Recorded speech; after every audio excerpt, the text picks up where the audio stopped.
Hey everyone, welcome back and happy. What is today? Thursday. Oh my Goriana.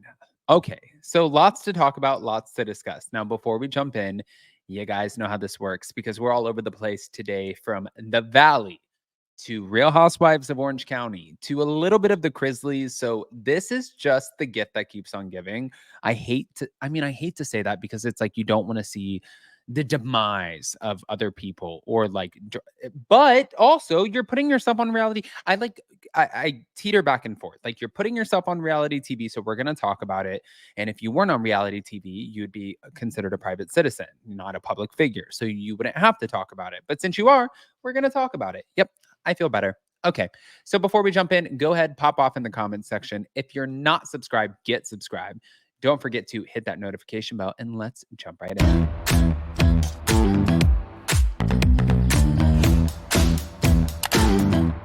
Cause no one can do it like we do it, like we do it, like we do it. Cause no one can do it like we do it, like we do it, like we do it. All right, guys. So before we get into all of this, you know what I got to start with. Everyone is always asking me about my skin. So thank you guys. I really appreciate the compliments, but it's not just me. Of course, you guys know I use my number 7 serums, but as far as my tool, her name is Blue Mean. So with the press of a button, she has this little thing up here at the top and it uses little microcurrents and it's kind of on a timer. So it uses the microcurrents to lift, illuminate, rejuvenate, and also take all of the inflammation out of your skin. It has different settings, so you can check it out. But normally she's $150 if you go to the description of this video, or also the link pinned in the comment section. You get $70 off automatically. With that, I got to share this. Where do we start? Right here. Or if you say something, people are going to criticize you like crazy about it. So I obviously didn't mean it, but it's what it resembled. So, I You shouldn't have apologize. said it matter of fact. I think that's why, because so many Yeah. people have been commenting and like being like, I hope you're okay, which I will say this was terrifying for me. I mean, my whole right side of my body went completely numb. I couldn't even hold my cell phone up. I could barely walk. I fell and like bruised up my whole side because my right leg gave out. So it was like actually very, very scary. My friend Janet came over and she was like, because I was so worried. I had Cruz at the house and I was by myself because obviously Jax was filming House of Villains, which by the way, let me add, this was filmed months and months and months ago. So I'm completely fine now. I want to make that clear. But it was such a scary situation. And my friend Janet came over and she was like, I'm taking you to the hospital. So she takes me to the hospital and Kristen met her up there and they both took Cruz home. And then they started doing the MRIs, the CAT scans. Yeah. Or if you say something, people are going to criticize you like crazy. Okay. Well, she's talking about, if you guys are not fully aware, pretty much the fact that when Jax was on the House of Villains, he said that she had a stroke. And she said that that was really not cool for him to say, especially because that wasn't the whole truth. And he said, well, I was on TV. And she said, well, that's the problem. Is you say things for shock value on TV, but little do you know that those things have repercussions. So you're sitting there saying I had a stroke when I didn't have a stroke because you wanted to say that on TV. And he said, I said what I said. It doesn't matter. And she's like, no, it absolutely 1,000,000% does matter, especially because people are going to look at her as if she's lying about having a stroke and trying to use this as sort of a situation in order to garner more publicity for the show that they started together, which is The Valley. And I get exactly what she's saying. But wait, hold on. There's more. Let me just go ahead and share this next one. Thank you to tasteofreality.com. Joe Wenberg said that production wanted to show a relationship that was really blindsided. Now, Joe appeared on Rachel Levis's podcast and opened up about her experience on this season of Vanderpump Rules. And honestly, the main takeaway is Tom Schwartz hid their relationship for months and would never show interest in her hobbies or wanting to hang out with her. He was always on his phone. Here we go. Before I did.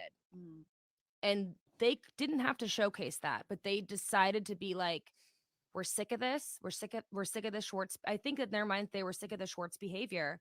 And they were like, let's actually show someone who's really blindsided. And the producers and the people and the crew were all like, you have a safe space. And my confessionals and in my interviews, I was so grateful that they helped me through that. Mm-hmm. I don't think I would have been able to be vocal about it if it wasn't for them. Mm-hmm. So I give grace and I give thanks to people in areas of my life that have helped me through certain situations. And Mm-hmm. that was a big one for me. Mm-hmm. I mean, I'm just saying, I mean, No, that's my journey. I hear you. I think production does a really good job of being observant of Yep. people's behavior and seeing the just like the disconnect between certain things that 'cause they saw before I did. Mm. And they didn't have to showcase that, but they decided to be like, we're sick of this. We're sick of the Schwartz. I think in their minds they were sick of the Schwartz behavior. Okay. So pretty much these were the main points. Asked to be on the show and finally agreed so that she could tell her story because she was sick of being silenced. Felt violated by Sheena taking off her hat at Hotel Ziggy. Says the cast doesn't know her enough to hate her. Joe said the mean girl energy mainly came from Katie. Joe and Tom Schwartz don't talk anymore, still grieving. Got mentally effed up by Team Money. Thinks Katie was intimidated by her relationship with Tom. Said the producers wanted to show someone who was actually blindsided. Sheena gave her a tissue at the reunion when they found out. That short slide about their relationship. Ariana said nothing to her at the reunion. Said Lala was calling out everyone at the reunion, even Sheena. Joe said that Tom Schwartz told her off camera that he was going to wear a red wristband and then decided to wear a green one at the singles party. Schwartz told Joe that he didn't make out with the girl at the singles party when he came home that night.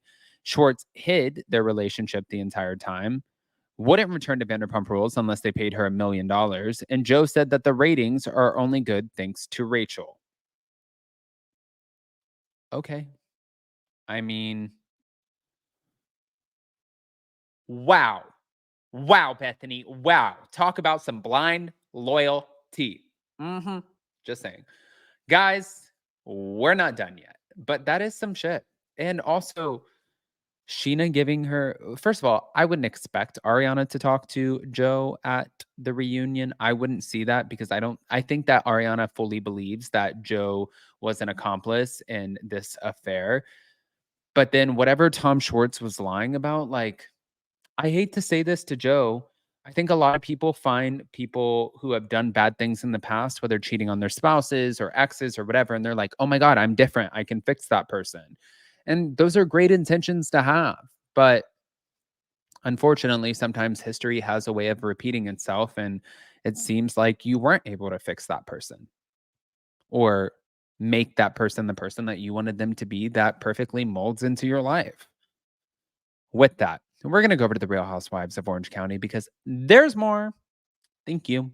Then get a reality blurb. John Jansen seemingly shades his ex, Shannon Bedore, as a narcissist who lies, as his girlfriend, Alexis Bellino calls out the smear campaign. John Jansen seemingly shaded his ex, Shannon Bedore, with a cryptic quote about narcissists who are lying about people that they've abused. And his girlfriend, Alexis, reacted by calling out a smear campaign. As we all know, John is now suing Shannon over an alleged loan of $75,000. And after the suit became public, Shannon shared that she offered to pay John, but he refused to sign a non-disparagement agreement. She also suggested that Alexis, who's returning to the Real Housewives of Orange County as a friend of, might be behind it. On his Instagram stories, John shared a post about narcissists, seemingly alluding to his ex Shannon amid their legal dispute. Dear narcissist, that's what the post read. Lying about the people you've abused doesn't change the truth about who you are. You can go ahead and try to destroy our lives with lies because we know that we can destroy yours with the truth. We see right through your facade, and it's only a matter of time until others see through it as well.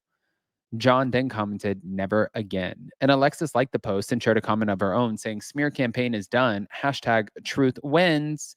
But last month, Shannon released a statement explaining her side of the legal drama, saying, I agreed to pay John what he wanted, and I knew that attorney's fees would surpass the amount sought, but more importantly, to eliminate the negative emotional components that come with a lawsuit. So John declined the offer because he refused to sign a mutual non-disparagement agreement, and I was hoping that if I met his baseless demand, that we could at least use this as an opportunity to bring complete, closure to this chapter in my life. I want to hear what you guys think. Pop off in the comment section. If you're not subscribed, get subscribed. don't forget to hit that notification bell. And oh, girl, this is going to be bad. Also, guys, check out the link for my Blue Mean in the description and also the comment section. Love you guys.